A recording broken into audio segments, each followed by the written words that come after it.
Emotional intelligence for business owners. Are you an owner of business, you have company and employees, and you are wondering how you can get more emotionally intelligent? Maybe you want to do that because you feel that it increases your leadership capacity. Maybe it will decrease meeting time. It will help you to confront situations in a nicer, kinder way, to get through to your employees or to partners and vendors in a better way. Or you just want to be really in the light of what's going on and be able to read people. So here are my tips for emotional intelligence for business owners. And yes, I'm a business owner myself, but I don't have any employees, but I'm consulting and coaching a lot of business owners, and yeah, you can see if that's valuable to you. So here's what I've learned so far, and I've spent 10 years and more than 10,000 hours inside of myself learning to decode my own psyche and through inner processes of healing. So I understand the human psyche fairly well, but you be the judge of that. That was the intro. So one part of emotional intelligence is knowing how your emotions, and more importantly, where they came from. That serves that you are able to perceive the root cause of being triggered. A lot of business owners want to become more emotionally intelligent because they also want to be resistant towards manipulation in a negotiation, or they want to at least have the security of not being able to be manipulated. So either they catch that when other people try to manipulate them, or they want to become resistant and guard themselves against manipulation. And so whenever you're emotionally needy for something, then you can be manipulated because you're giving your power away, then something has power over you. And then if somebody that you're in negotiation with that is trying to manipulate you in some kind of way, alliance with that which has power over you, then this person can have power over you also. That's the only way how manipulation works. If you truly are in a position where you don't need anything, then what can you be manipulated with, right? So it helps to distinguish an emotional response and catching an emotional response, which is important in making rational decisions. Exactly. So oftentimes I actually didn't have that in my own experience, because usually the business owners that I work with, they are familiar with inner work, and that it makes sense to confront your inner topics and to learn how to use your emotions for the better. But in books that I've read of psychologists who wrote those books 30 years ago, they were certainly dealing with business owners who said, well, I'm making rational decisions, I'm a rational person. First of all, I'm going to ask, why are you doing that? It's always an emotional reason of why you're doing that, because you believe then you feel in control, or then you feel you're going to do the right actions, you're going to make the right decisions. There's always an emotional reason behind it, because it feels right based on your value system, right? It's an emotional reason behind making rational decisions. You make the rational decisions because you've been rewarded for that, because making emotional decisions has been painful, and you're avoiding making the same mistakes again, which you're intelligent to do so. If you have made mistakes because you were just emotionally volatile and going after your pleasures, whatever, being emotional about things, getting into people's faces, or being like, sobbing and whatever, immature around people, then you probably learned that it was painful, so you become rational. But it's still an emotional reaction towards not wanting to be emotional, because that was perceived as painful. So it helps an emotional response and catching an emotional response, which is important for making rational decisions. Exactly. Only when we feel our emotions in the moment can we actually truly be rational, because when we run away from our emotions because we are afraid of them and we don't want to feel them, we believe they don't matter, we are in a way arguing with life, because that's not the way that life works. It's kind of like bitching when it rains. You're like, well, I mean, you can, but you just gotta deal with the consequence of your actions. It's foolish. And so in the same way, arguing that your emotions aren't there, wishing that they are not there, I mean, you can do this, right? You can bitch when it rains, but it's foolish. You gotta deal with the consequences of that attitude and that behavior. And so feeling all of the emotions is a skill. Feeling all of the emotions right now in this moment is a skill, so that we can actually make rational decisions. Because here's what happens. When we don't feel those emotions, they come back, and they come back stronger until we feel them. Especially when the emotions right now in the moment are connected to deeper emotions that energetically resemble them. I'll give you an example. I had a client just this week, when was it? Yeah, a few days ago we had the call. When was that anyways? Yeah, a day in the last days. And so he said to me, he had a reunion in his workplace, and the one person was being confronted by their boss about not having done something that is based on the process. So she hasn't kind of followed the process, and it has impacted the client, and they were upset because for 3 years they weren't getting one part of the service that was meant to be there, and she didn't deliver. And so, yeah, she was like feeling so attacked by that and all of that, because it's kind of was in the healthcare and childcare industry. A lot of people feel attracted to that industry who have, who choose that job as an emotional overcompensation of a lot of shame and guilt that they feel inside. So they feel, if I just give and do so much for other people, then they can't potentially hate me for that. So they must accept me. I just realized that the schedule changed, so probably the call changed as well, and we are back on 4 p.m., which is in 45 minutes, which is just great. Man, bad manners here. All right, well, let's keep going then. That serves that you are able to perceive the root cause of being triggered.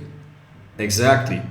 And it helps to distinguish an emotional response and catching an emotional response, which is important for making rational decisions. Yes, that's the point that I was making. Only if you learn to feel the emotions in the moment, only then are they not going to pile up, because when they do pile up, you feel energetically drawn towards behaviors that unleash these emotions or like purge these emotions out of your systems. And so if you really want to make rational decisions, learn to feel your emotions in the moment and to not run away from that. And that takes a bit of courage. But frankly, that's why you're business owners, aren't you? Because you're courageous. But, you know, you see this in very highly successful entrepreneurs. They have that dimension as well. They're not just one-dimensional. And the more you run away from things inside of you, I mean, you're limiting your own success, because you can't really reach that deep inside of you, and it shows in the quality and the inflection of your voice. And it also makes you manipulative, because something has power over you. When you're, for example, running away from some shame that you feel inside, some guilt, you're not confronting that, or some sadness or some anger inside of you, you run away from that and you give power to it, because you feel you can't deal with it. It's like, it has power over you in the sense. And so then somebody who wants to influence you was to align with that which has power over you, then this person can have power over you also, because they can pull on your strings based on the things that you're running away from within yourself. And that can be avoided by actually confronting all of the things right when they come up. And sometimes they lead to deeper processes. And then you're like, man, when am I going to have time for that? Well, that's what being a business owner sometimes just is. You have like so much more on your plate that you think you can handle it, that makes you grow. And after all, you're going to look back and you're like, man, that was rough. But I'm a much better person because of it. It always sucks when you're in it, but you're always super proud when you look back, don't you? Right? And so, yeah, that's the path you chose, I guess. And so it helps you empathize with employees, partners, vendors, and with family. When you reach that deep inside of you and you learn to feel your emotions and you employ emotional intelligence. So when you have the intelligence to accurately spot emotions from facial expressions, voice inflections, tonality, word choice, and actions or inactions, you can infer emotions or unreleased emotional charges within direct reports, making them aware of what they are not aware yet within themselves. Exactly. People, look, when people see something inside of you that you don't see, they lose invariably a little bit of respect for you. When you are better than your direct reports, higher up, so to speak, in the hierarchy, like you actually are in terms of decision making, but you're emotionally not more mature than them, meaning you haven't parented your own emotions, you haven't like looked at them and confronted them and said like, okay, I can manage that also. Right? It's like the big pile of junk in the yard where you're like, we deal with this later, I can't deal with this right now. It's like, yeah, I mean, yeah. But at some point you have to, right? And it's like, how much longer are you going to wait for that, right? And so you can spot that in direct reports, making them aware of what they're not aware of within themselves and help them having breakthroughs. The same type of breakthrough that, yeah, maybe that's a strong word, but the same kind of insight that I intend to facilitate for you here with these insights. But the first step to developing the capacity to do so is to see and perceive these emotions in yourself. Exactly. You can't see something in somebody else that you're blind within yourself. That's exactly why people, they don't see these obvious things in a party. You're like, man, you are with a fucking drug addict. Are you crazy? It's like, what the heck? You're dating a man who's absolutely broke. You're like, are you not seeing this? Are you really not? No, she's really not seeing it, because she doesn't see these things within herself. For example, that she had to take care of her father, who was exactly like that in some ways. And so you're not dealing with that, you're still making that right. So here's the dynamic that usually happens, because it's apparent of you, you make this type of behavior right, you don't see it, you don't give the responsibility back to them, you say, well, they treated me like that, they behaved like that because they had to, and you buy into their own story, probably the story that they told you so often. And then you have the same narrative, the same story when you see your partner. And you're attracted towards that type of partner because energetically it feels resonant. First of all, it feels familiar. It feels like love. It feels like comfort because it's what this person knows. And it's also energetically attractive because we're attracted towards that because it's healing for us in a certain way. The same way as if you have a lot of charged anger, you may be attracted towards fighting sports, or towards hooligans, or towards because it's healing to you in a way. Of course, it's not helpful to punch, the opposite team's hooligans in the face. That's obviously not helpful. And you may get hurt, and hopefully you do, so you fucking wake up. But, it's healing in a way because it lets go of the anger that is so suppressed inside of you that you haven't really looked at and found a healthy outlet for it. And so, what am I actually saying here? Well, so the first step is to develop the capacity to see that inside of you so that you are able to perceive these emotions within yourself. And so in this way, you then also have ethical abilities to influence somebody when you actually can give somebody what they really need, but only if you're aware of these dynamics within yourself. When you know what you really need and what you're actually lacking, and you're not running away from confronting that, what you emotionally need and what you're emotionally lacking. Then you can also see that within vendors, within people in the sales conversation. And here's the thing, the higher up you go, the more higher up people you speak to, at some point you have to do this type of work in some kind of way. Now, it doesn't need to mean that you go to some yoga retreat and meditate. Most CEOs don't have the time for that. But at some point there comes the place when you're sitting in a sauna or getting a massage where you're reflecting upon these things, and you're like, man, I cannot run away from these things anymore because the business needs me to be confrontative with things. So in order to be the leader that I want to be, is that's what's required. And most people have this realization, and then your whole behavior, your demeanor, the clarity in your eyes, the complexion of your skin, the tonality and depth of your voice changes. You can realize by the inflection and the tonality of somebody's voice when somebody is still immature in some certain ways. And people really do. It's just you don't notice that when you're still in that place. You're why does it always happen? Why do I keep getting rejected? Well, because people who have surpassed that, they sense that inside of you because they had to sense that within themselves, so they have the awareness. They can see it. When you are identified with it, you cannot identify it, but it's necessary for you to identify it in order to change it. And in order to identify it, you got to break the identification with it, right? So that's a piece of knowledge that is, certainly related to what we're saying here anyway. So what is the topic here? Well, emotional intelligence. Man, of course I know the topic. I do not need to reject myself here as well. What's going on here? Okay, so this will help you see all that emotions are nothing to be afraid of. This will help. I'm practicing. It's fine. It's all good. This will help you also to allay the fears of employees of emotional consequences of actions, which helps you effectively motivating them to take the actions required to grow the business without being held back by the fear of emotional consequences of actions. Exactly. So this is also the emotional maturity that you're going to develop, that you can be imparting towards your employees, first of all as a role model by demonstration, but secondly also in some meetings, some kind of company culture piece where you're look, we are confronting things within each other, within ourselves and in each other. It doesn't mean that we're ripping on ourselves, but rarely, rather the opposite. The reason why mobbing is permitted in the workplace is because the leader permits that within himself, of treating himself that harshly. Otherwise, so that's the exact same dynamics, like the things that you can't see within yourself when you are talking to yourself badly, negatively, accusing of yourself, treating yourself like a piece of shit, then you can't see that people in your company do that to each other. Because, in the same way as you can't go like with a stain on your shirt and you go to somebody and it's like, are you going to clean up your desk or are you not? Maybe in a bit nicer ways, like, hey, I noticed that your desk looks a bit like that. Do you think it might be time in the next month to schedule a few hours to clean that up? What do you think? Can you do that? Would you be willing to? Or on whatever way you communicate these things. But you won't do that when you have a stain on your shirt, because then the other person would say, well, you clean up your shirt first of all. Look at your desk. Look how you're looking. Look at your face. It's like, what are you telling me, right? And then that's the insecurity. So you're really not pointing things out in other people that you haven't fully gotten on top of in yourself.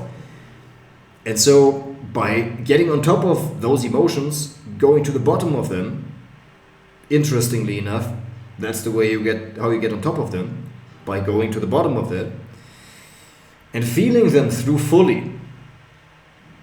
You also set the example for employees to actually not treating themselves like that and to confront things within themselves, and so then the emotional load gets relieved, and then people don't blame each other and point fingers and do all this ripping on each other and all these negative snide remarks. But if you are yourself a kind of leader who does that type of stuff, also to yourself, or when you're permitting other people to do that to you, because you're likely permitting yourself, like you're permitting that you yourself are being treated like that by your own mind with these kind of thoughts, you don't stop that, you just accept it, right? And there are also other reasons of why that happens, but that goes too far right now. We're already in a lot of minutes in this video. So when you address these emotions within yourself without hesitancy and without fear, it becomes easier. Just as getting on the phone with prospects or vendors used to be hard because of the emotional charge connected to it, now after having done it for years, it's probably easy and it goes without a lot of emotional energy expense. Exactly. Can you remember how hard it was for you when you had your first job, when you were up and coming, probably before you started this business, when you were like knocking doors or whatever, putting out flyers or delivering things, whatever you did, or like selling, generally getting on phone with clients and vendors, like that used to be hard. It used to take a lot of emotional energy out of you because you didn't quite know what you were doing, I guess, but now you do. With emotions it's the same thing, and people respect leaders who have both polarities integrated. People respect that if you are a multifaceted person. That's why the MMA fighter who can also play guitar, much more attractive than if you were just a fighter. If you're a business owner and you're also emotionally intelligent, because people understand how hard that is. That it's hard enough to achieve on one end of the spectrum, right? And so if you're a business owner and you also play guitar, and you also can play golf, and you're also in shape, now it's not about perfectionism, for sure, but like, you raise in respect, and that's how you get into like higher up circles where people understand what that takes, and that's what they respect, and that's how they want to be around, because it's the demonstration of your daily actions and what your mind is set to, right?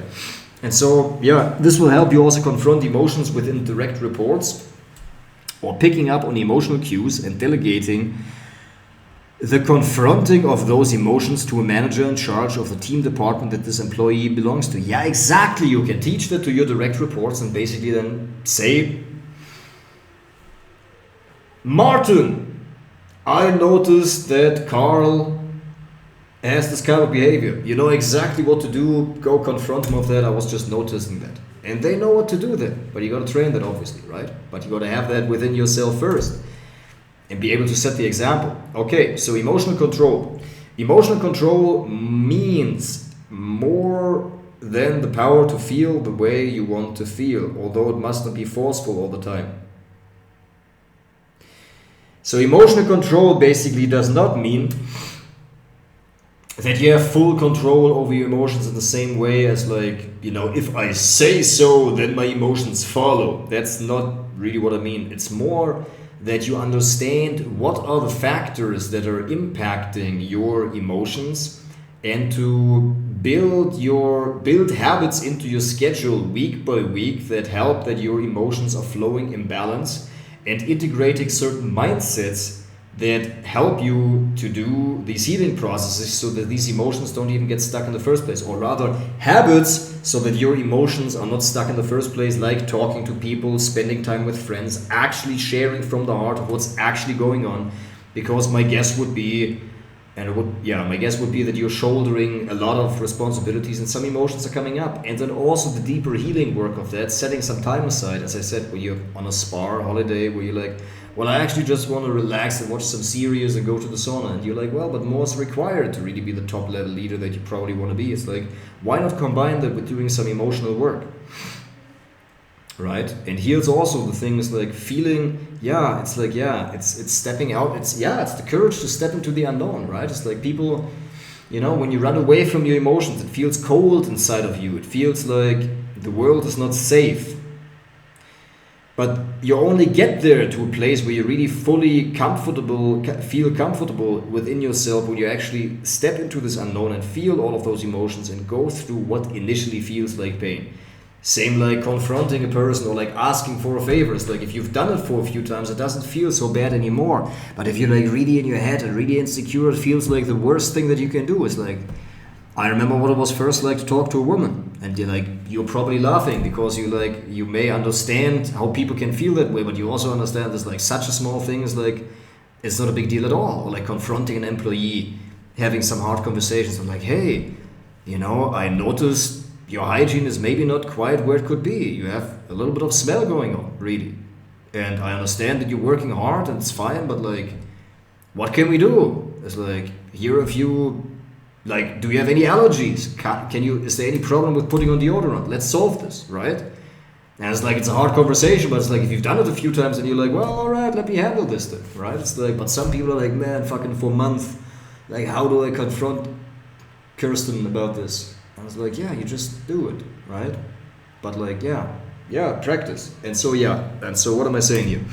So emotional control is not about learning how to really affect the emotions in a way that if I do this, then my emotions follow exactly the way that I mean it. But it's more so setting up your habits in your weekly schedule so that your emotions are in balance. As I said, sharing with friends really also from the heart. And these friends can also be high-level business owners who understand that it is not weak to talk about your emotions. But it's basically the same like detoxing or like sports where you're like, well, is it really a waste of time to go for a swim or to play golf? Like some business people probably think it is, but others understand that it's not. And so you can reflect upon that, and only then, that's the last point right now, do you have the capacity to actually interfere with your emotions, because all of us, we have interference mechanisms just like animals. The dog has the impulse to go bite the child or bite the cyclist who is driving by, but it can be trained to not do. So there's the impulse and then there's the interference of it. And we have the same thing. Just because we feel something or we feel some kind of impulse or even inclination towards something, we do not need to follow that. But we only have that fully under control if we don't push these emotions aside all the time, if we habitually not deal with our emotions. We are drawn towards them. That's why what we resist persists in a way, because it builds up until it cracks us in a way. And then we do some kind of behavior and then we feel those emotions, but all at once. And so, the key to emotional control really is to learn to, first of all, feel all those old emotions that are traumatic, because you're not going to die just by remembering and feeling through all of that. No matter how bad it was, like, you're not going to die. It's just a feeling. But that's the thing, right? It's like a lot of people are afraid of like the inner world and what they're going to discover. And in the same way as some people are afraid of quitting their job, you probably know exactly what that's like. Or you can empathize at least, but like you've done it, right? And some people never do it, and they're like, man, what do I do? It's like, oh, nobody, how am I getting my money then? It's like facing the unknown, right? And it's the same thing within yourself. Looking at all of those things is not going to kill you, it's just an emotion. You can handle all of it, right? And so, that's so much for emotional control. Thank you very much for watching. 24 minutes, let's go.